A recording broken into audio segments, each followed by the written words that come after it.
Minsu and Sunjin were sitting together watching television when Sunjin noticed that she seemed distracted and upset.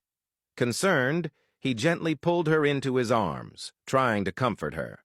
He reminded her not to worry too much about the situation involving Kim, reassuring her that staying away from the matter was the best way to protect themselves and their family. Minsu nodded in agreement, expressing hope that everything would eventually work out and that Kim would receive the justice she deserved. Sunjin echoed her sentiment, adding that his main priority was for them to raise their child in peace and avoid anything that could put their safety at risk. They had worked hard to build the life they now had, and he didn't want anything to threaten that. As they sat there cuddled up on the couch, the doorbell suddenly rang. Minsu turned to him and asked if he was expecting anyone. Sunjin shook his head, equally puzzled. He stood up and walked toward the door to see who it was.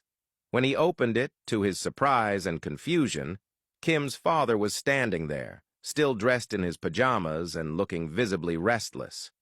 Sunjin, taken aback by the unexpected visit, asked him if everything was okay and what had brought him there at that hour.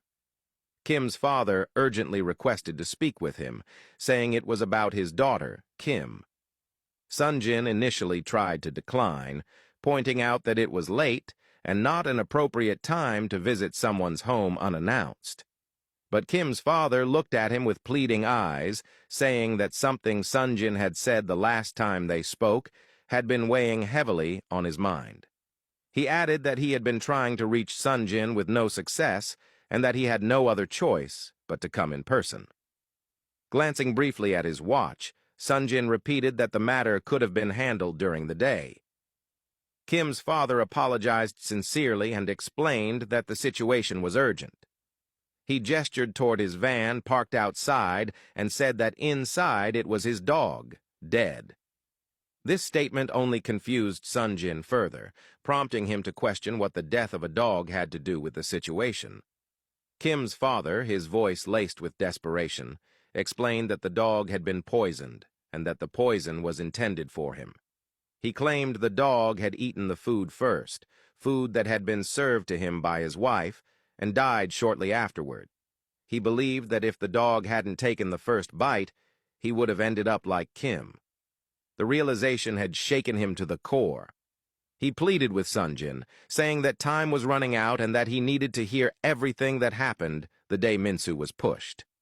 He stressed that he needed every single detail. He revealed that he strongly suspected his wife had something to do with Kim's death, but lacked the concrete evidence to prove it. The only people who could help him now, he said, were Sunjin and his wife. Sunjin stood frozen in place, caught between his promise to avoid anything that could endanger his family and the reality that the very thing he was trying to avoid was now at his doorstep.